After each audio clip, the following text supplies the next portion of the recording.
Verkefni 20 í Excel, síða 4.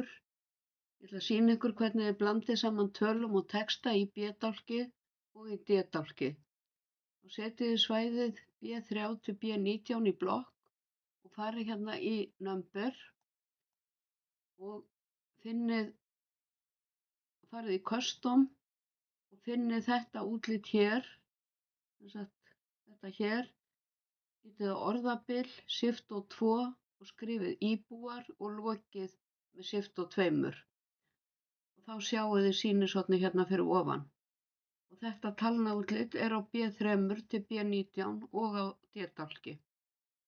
Þið setjið formúlu hér AFG og hérna setjið þið